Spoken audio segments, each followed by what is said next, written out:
और चलिए तमाम अपडेट्स के साथ हमारे सहयोगी भी हमारे साथ जुड़ चुके हैं, साथ ही सपा से प्रवक्ता है मनोज यादव, वो भी जुड़ चुके हैं। बहुत बहुत स्वागत है आपका भारत 24 पर। लेकिन सबसे पहले आपसे रिएक्शन जानना चाहेंगे। जो कल तस्वीरें आई, पूरे देश ने वो तस्वीरें देखी, क्या कुछ आप कहेंगे? मैं धन्यवाद दूंगा और मांग करूंगा विश्व पटल पे तमाम सारी संस्थाओं से कि योगी आदित्यनाथ को और मोदी जी को पुरस्कार देना चाहिए। भारत जो विकसित देश की तरफ बढ़ रहा था, उसको नाइजीरिया, सूडान, सीरिया और अफगानिस्तान जैसा बनाने के लिए इनको तो सम्मानित करना चाहिए। चौराहे चौराहे पे इनको कायदे से फूलमाला से इनकी वर्षा होनी चाहिए। आज जिस तरीके से भारत को पूरे विश्व के सामने एक कहानी रच के लगातार और 6 सालों से लगातार जो योगी आदित्यनाथ की सरकार कर रही है उत्तर प्रदेश, को सबको पुरस्कृत करना चाहिए। इन्होंने भारत को बड़ा एक ऐसी श्रेणी के देशों में लाके खड़ा कर दिया जिस श्रेणी में भारत के आसपास के एक आध देश को छोड़ के कोई नहीं जाना चाहता। इसके लिए इनको सम्मान मिलना चाहिए। दूसरी महत्वपूर्ण बात, सवाल नरेंद्र मोदी से कल भी पूछे जा रहे थे और आज भी पूछे जाएंगे और कल भी। आखिर बीजेपी के ही पूर्व राज्यपाल ने गंभीर आरोप मोदी पे लगाया, वो क्यों लगाया? कि जब वो पुलवामा अटैक पे कहते हैं कि आप चुप रहिए, आपसे इसमें कुछ बोलना नहीं है। नहीं, लेकिन मनोज जी, बीजेपी की तरफ सीधा सीधा आरोप है कि कहीं कोई राज ना खोल दे, कहीं कोई राज सामने ना आ जाए, इसलिए ये इस तरीके की घटना को अंजाम दिया गया। राज बिल्कुल राज खुलने का क्यों नहीं डर है? नंदगोपाल नंदी का क्या लेन देन है पैसे का, और उप मुख्यमंत्री केशव प्रसाद मौर्य का क्या लेन देन है पैसे का, कौन से गौकसी का पैसा दोनों का बंटवारा होता है? सारे राज तो हैं ही ना उधर।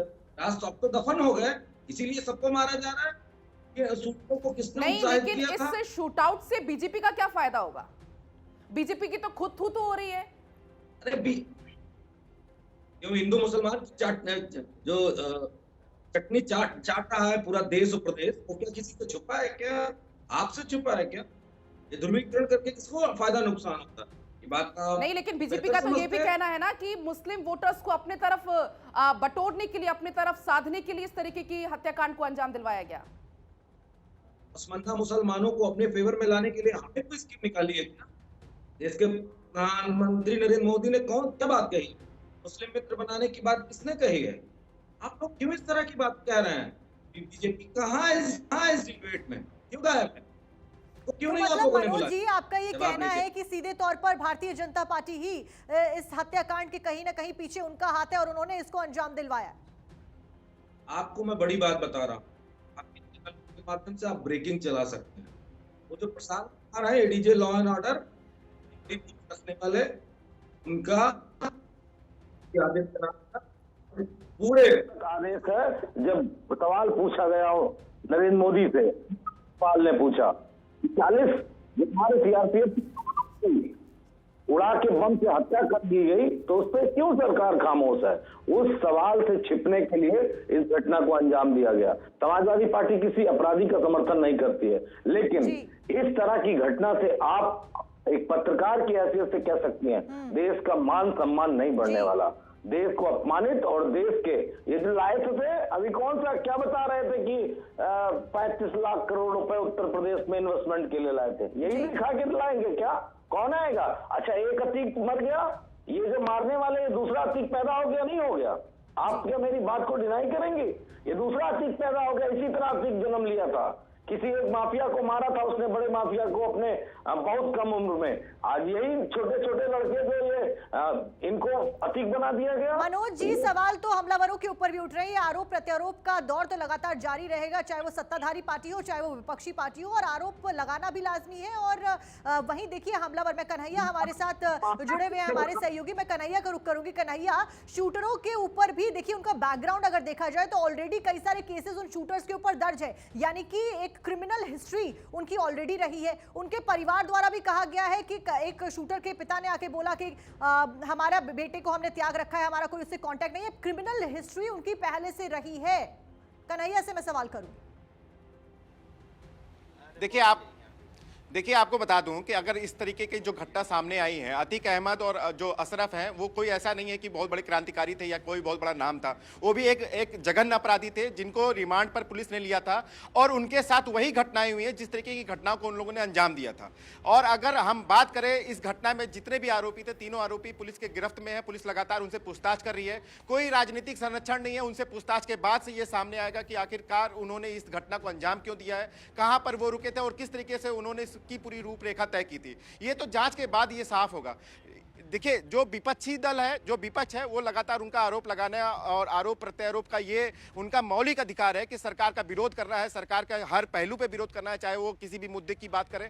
लेकिन अगर देखा जाए तो अतीक अहमद जैसे जो माफिया हैं, उनके ऊपर उत्तर प्रदेश सरकार ने जो शिकंजा कसा था, इसका भी कम से कम इनको इसकी भी तारीफ करनी चाहिए कि इस तरीके का जो शिकंजा कसा जा रहा है। क्योंकि इसके पहले अगर देखा जाए तो सालों साल से अतीक अहमद का जो आतंक है वो प्रयागराज ही नहीं पूरे उत्तर प्रदेश में देखा जा चुका है। तो इस तरीके का जो उनका इतने बड़े माफिया का जिस तरीके से राजकाज चलता था, जिस तरीके से लोग उनसे जुड़े हुए थे, जिस तरीके से नेक्सस सामने आ रहे हैं, चाहे वो पाकिस्तान के कनेक्शन हो, चाहे वो विदेशी और कनेक्शन हो, इस तरीके के जो कनेक्शन सामने आ रहे हैं जांच एजेंसियों के सामने, तो ये भी कहीं ना कहीं इस बात को भी समझने की कोशिश करनी पड़ेगी। लेकिन अगर पुलिस अभिरक्षा में किसी की मौत होती है, किसी की हत्या की जाती है, तो ये बहुत बड़ा सवाल खड़ा होता है पुलिस सुरक्षा के ऊपर और इसकी जांच की जाएगी। इसके बाद आप देखो, अपराध को नहीं रोका जा सकता है। वो अपराधी थे, जो 3 अपराधी थे, उन्होंने ये पूरा दिमाग में ये समझ लिया था कि इस तरीके का अपराध उनको करना है, इस तरीके की हत्या उन्हें करनी है और उस हत्या को लेकर के उन्होंने पूरी रूपरेखा तय की थी। पूरा एक जो मैप है उसको तैयार किया था। बताया जा रहा है कि इसके पहले ही वो कई बार उस चीजों की सब सारी चीजें जानकारी उन्होंने ले ली थी, हासिल कर ली थी, फिर इसके बाद इस हत्या की घटना को अंजाम दिया है। लेकिन अगर इस तरीके की बात करें तो आप देखो, सिर्फ उन लड़के जो कन्हैया, मैं आपको यहाँ पर रोकना चाहूंगी। मनोज जी कुछ कहना चाह रहे हैं। कन्हैया, एक मिनट आपके पास अभी लौटती हूँ मैं। मनोज जी कुछ कहना चाह रहे हैं। मनोज जी बताइए। मैं आपसे अनुरोध करूंगा, आपके चैनल के तमाम सारे पत्रकारों से अनुरोध करूंगा कि हमें क्या बोलना चाहिए, अगर आप लोग हमें बता दें तो बेहतर रहेगा। क्योंकि नहीं तो आपको तो आपका पक्ष रखनी तो यहाँ चैनल पे बिठाया गया ना, आप अपना पक्ष रखिए। उन्होंने बोला ना, अभी आपके पत्रकार ने बोला कि विपक्ष उनकी तारीफ नहीं कर रहा है, तो आप बताइए जो तारीफ करने वाली बात हो वो भी हम कहें, क्योंकि अब यही बचा ही है। मनोज जी, क्या हम ये कह सकते हैं कि आप अपनी बात रखिए, क्या कहना चाहते हैं आप अपनी बात रखिए, आरोप या फिर हमारे पत्रकार के ऊपर आप ना लगा, आप अपनी बात रखिए, आप क्या कहना चाहते हैं? आपके अनुसार अतीक अहमद कौन था? क्या ये सब कह के आप अतीक का कहीं ना कहीं पक्ष रख रहे हैं कि अतीक के साथ गलत हुआ? अरे माफिया था, अपराधी था। तो फिर टिकट देने की बात क्यों आ रही थी? टिकट क्यों दिया जा रहा था अतीक को? फिर किसने टिकट दिया? 2012 से समाजवादी पार्टी ने ऐसे लोगों पे एंट्री कर ली थी। 2012 कब था आपको मालूम है? आप नौकरी में नहीं रही होंगी। 2012 की बात बता रहा हूं। और 2012 के पहले तब? हाँ, तो उससे पहले तो हर पार्टी में माफिया थे। एक बार रहा है और 3 बार विधायक किस पार्टी से रहा है पता है? जो मोदी जी की सरकार अपना दल बना के बैठी है ना, अनुप्रिया पटेल, उनकी पार्टी से 3 बार विधायक रहा है। आपने पूछा अनुप्रिया पटेल के विधायक किसी प्रवक्ता को बुला के? आज तक नहीं पूछा ना, क्योंकि उससे नुकसान नहीं होगा, बीजेपी को फायदा होगा उनका नाम ना लेने से। इसीलिए तो समाजवादी पार्टी से रोज सवाल पूछा जाता है। 3 बार विधायक था, लेकिन आप लोग ना आशीष पटेल से सवाल पूछेंगे ना अनुप्रिया पटेल से सवाल पूछेंगे, आप लोग सपा से पूछेंगे, क्योंकि नहीं ऐसा नहीं है। दोनों से ही सवाल पूछेंगे, दोनों को ही अपना पक्ष रखने का मौका मिलेगा। लेकिन अब आज इस पूरे मामले को एक अलग चश्मे से देखने की कोशिश क्यों हो रही है, ये मेन सवाल है यहाँ पर।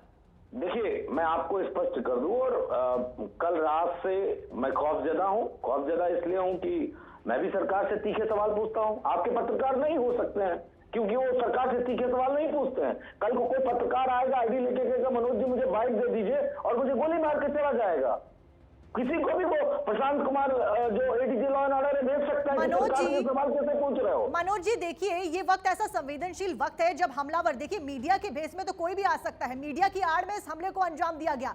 जो हमलावर आए उन्होंने मीडिया कर्मी बनकर आए, उसके बाद इस हमले को अंजाम दे दिया और ये हुआ। उसके बाद तुरंत ही पुलिस ने कार्रवाई करी। कल पूरी रात घंटों मीटिंग की है। उसके बाद अभी धारा 144 लागू कर दी गई है, इंटरनेट बंद कर दिया गया है, एहतियातन आला अधिकारी मौके पर पहुंच गए हैं। क्या आपको नहीं लगता कि विपक्ष को कहीं ना कहीं एकजुट होकर सत्ताधारी पार्टी के साथ में, योगी सरकार के साथ में यहां पर चलना चाहिए और ऐसे माफियाओं के खिलाफ एक्शन लेना चाहिए? और अभी फिलहाल लॉ एंड ऑर्डर को मेंटेन रखना, शांति बहाल रखना, यह मेन प्रायोरिटी होनी चाहिए विपक्ष की भी। समाजवादी पार्टी मांग करती है, पिछले 2-3 महीनों से लगातार मांग कर रही है। अगर इस केस की तह में जाएंगे तो आपको स्पष्ट हो जाएगा। हमने कहा टॉप 100 माफियाओं की लिस्ट जारी करो। आप दिन रात सिर्फ एक नरेटिव चला रहे हो। नरेटिव क्या मतलब? सरकार ये कह रही है एक अतीक माफिया है और एक मुख्तार माफिया है पूरे उत्तर प्रदेश में। हम टॉप 100 की मांग कर रहे हैं, क्यों नहीं आया? ये जो शूटर आज आए और जिन्होंने हत्या कर दी, इनकी भी तो बता रहे हैं कि इतनी बड़ी हिस्ट्री है, ये भी अपराधी थे। और रोज साइकिल चोरों को पुलिस पकड़ के एनकाउंटर कर रही है और इतने बड़े शूटर। ठीक है मनोज जी, आपके पास मैं लौटूंगी। इस वक्त हमारी टीम भी ग्राउंड जीरो पर मौजूद है। कन्हैया लगातार बने हुए, आलोक लगातार बने हुए। आलोक, फिलहाल आप दिखाइए ग्राउंड पर क्या कुछ तस्वीरें, क्योंकि धारा 144 लागू कर दी गई है, सुरक्षा व्यवस्था पुख्ता कर दी गई है। जी बिल्कुल, देखिए जिस तरह से इलाहाबाद का माहौल है, प्रयागराज का माहौल है, हमारे साथ एक व्यापारी नेता है लालू मित्तल जी, वो यहाँ पर आए हुए हैं पूरा माहौल का जायजा लेने के लिए। क्योंकि दुकान खुलने ना खुलने की बातचीत भी चल रही है, इसी को लेकर ये यहाँ पर आए हैं, तो इनसे जानकारी मैं लेता हूँ। क्या जानकारी है आपके पास, किस तरह दुकान खुलेगी नहीं खुलेगी, क्या होगा? देखिए, जो घटना हुई है उससे एक तो व्यापारियों में एक अजीब सा माहौल बना है, तनावपूर्ण माहौल है। और हमारे व्यापारी बार बार हमसे अपने संगठन के लोगों से पूछ रहे हैं कि दुकानों के बारे में। विमल, मैं आपको यहाँ पर रोकना चाहूंगी। अभी हमने प्रशासन के लोगों से भी बात किया है और मैंने उनसे पूछा है। आलोक, आपको यहाँ पर मैं रोकना चाहूंगी। अशोक गहलोत क्या कुछ? तो ये नवाचार के फर्क है कि जिस प्रकार से सरकार बनते ही हमने नवाचार जो किए थे, उसका असर है कि आज तफ्तीश में बहुत कम टाइम लगने लग गया। आगे भी हम ये कार्रवाई करेंगे। कल मैंने कहा भी था, आजकल जो लाश ले लेके बैठते थे बॉडी, आप बताइए कि उसके परिवार पे दबाव इतना डालते हैं, उनको भड़काते हैं। पैसा ही सब कुछ है कि ज़िंदगी के अंदर। जिसने अपराध किया है, अपराधी को कैसे सज़ा मिले, चाहे फांसी की सज़ा हो, चाहे आजीवन कारावास हो या कारावास हो, उस पर ध्यान जाना चाहिए। तो आगे क्राइम नहीं होगा। हम बॉडी लेके बैठ जाएंगे, 5 लाख दो, 25 लाख दो, 50 लाख दो, इसका मतलब आपको आगे अपराध रोकने की चिंता नहीं है। क्या आपको? हमारा विश्वास इसके अंदर है कि आगे अपराध नहीं हो, अपराधी को कड़ी सज़ा मिले। बाकी गरीब जो आदमी होता है, वैसे ही हम इमदाद करते हैं। हमारी गवर्नमेंट तो इस मामले में बहुत पॉपुलर है कि गरीबों के लिए समर्पित हमारी सरकार है। जितनी मैं स्कीम लेके आया हूँ राजस्थान के अंदर, वो तमाम महंगाई को देखते हुए लेके आए हम लोग। जन कल्याणकारी हमारी योजनाएं हैं, गरीबों के लिए, दलितों के लिए, पिछड़ों के लिए हम समर्पित हैं। अब उसके बाद में आप लाश लेके बैठ जाते हो, भड़काते हैं असमझ तत्व उनको, उनका खुद का स्वार्थ होता है उसके अंदर। हम बर्दाश्त नहीं करेंगे, मुकदमा दर्ज करेंगे उनके खिलाफ में भी जैसी हरकतें करेंगे।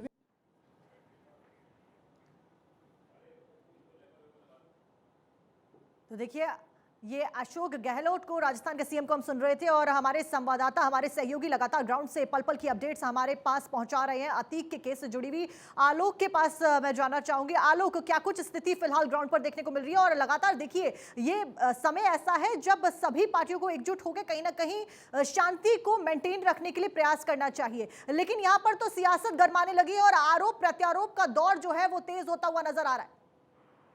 जी बिल्कुल, देखिए जिस तरह से ये पूरा घटनाक्रम हुआ उसके बाद से लोग सशंकित है और इसके साथ ही लगातार लोग ये प्रयास कर रहे हैं कि शांति व्यवस्था बनी रहे, जो प्रयागराज का माहौल है वो शांत रहे। लालू मित्तल जी से हम बात कर रहे थे, उनसे थोड़ा सा बात कर लेते हैं, फिर मैं आपको आगे की चीजें दिखाता हूँ। लालू जी बताइए, क्या कहेंगे? देखिए, हम तो अपने व्यापारियों से यही कहना चाहेंगे कि परेशान ना हो और अफवाहों पे ध्यान ना दें। और हम अभी प्रशासन से बात कर रहे हैं दुकानों पे खोलने के बारे में। हालांकि आज रविवार है, वैसे भी छुट्टी है, तो मेरा यही कहना है अपने व्यापारी भाइयों से कि जरा सा भी परेशान ना होइए, ना तनाव लीजिए। और अगर मान लीजिए दुकान खोलने की, जैसे दवा की दुकानों की खोलने की जरूरत है, तो उस पर भीड़ ना लगाएं, क्योंकि धारा 144 लगी है, तो उसके नियमों का पालन करते हुए आप अपना व्यापार करें, जो एसेंशियल सर्विसेज हैं। बाकी जहाँ तक हो सके अफवाहों पर ना ध्यान देते हुए आप अपने आप को काम एंड कूल रखें, और इसमें कोई परेशान होने की बात नहीं है। प्रशासन अपना काम कर रहा है और हम लोग यहाँ पर लगातार प्रशासन के संपर्क में हैं। जो भी व्यापारियों को दिशा निर्देश प्रशासन द्वारा दिया जाएगा वो हम आपको सूचित करेंगे। तो लालू जी बताइए, शहर भर की क्या दुकानें खुली हैं, खोमचे खुले हैं? जिस तरह से सुबह लोग निकलते हैं वो हवा लेने के लिए चंद्रशेखर आजाद उद्यान में, वहाँ पे खुला है क्या? नहीं, वहाँ पे भी दुकानें बहुत छुटपुट हैं। आज मॉर्निंग वॉक करने वालों की भी भीड़ बहुत कम थी और जो बाहर की दुकानें हैं, जैसे जूस की दुकानें हैं, नारियल पानी वगैरह की दुकानें हैं, चने की दुकानें हैं, तो वो सब सारी दुकानें बंद हैं, क्योंकि व्यापारियों में ये थोड़ा सा शंका है कि अगर भीड़ इकट्ठा होगी तो ऐसा ना हो कि पुलिस जो है उन पर कार्रवाई करे। धारा 144 का जो भी गरीब आदमी है उसको समझ में नहीं आता है कि धारा 144 का क्या मतलब होता है, तो उन्होंने व्यापारी वहीं पे खड़े हैं, अगल बगल खड़े हैं, दुकानदार खड़े हैं, लेकिन किसी ने दुकान खोली नहीं है और बस ऐसे ही असमंजस की स्थिति है सबके बीच में। बहुत बहुत धन्यवाद। तो जिस तरह से देखिए व्यापारी है, व्यापार करने के लिए निकलते हैं तो उनका कहना है कि धारा 144 लगी हुई है उसका पालन पूरी तरह से किया जाना चाहिए और लगातार इस तरह की चीजें निकलकर सामने आ रही है। मैं आपको इस पूरे इलाके की आबो हवा दिखाना चाहूंगा कि किस तरह से यहाँ का माहौल है।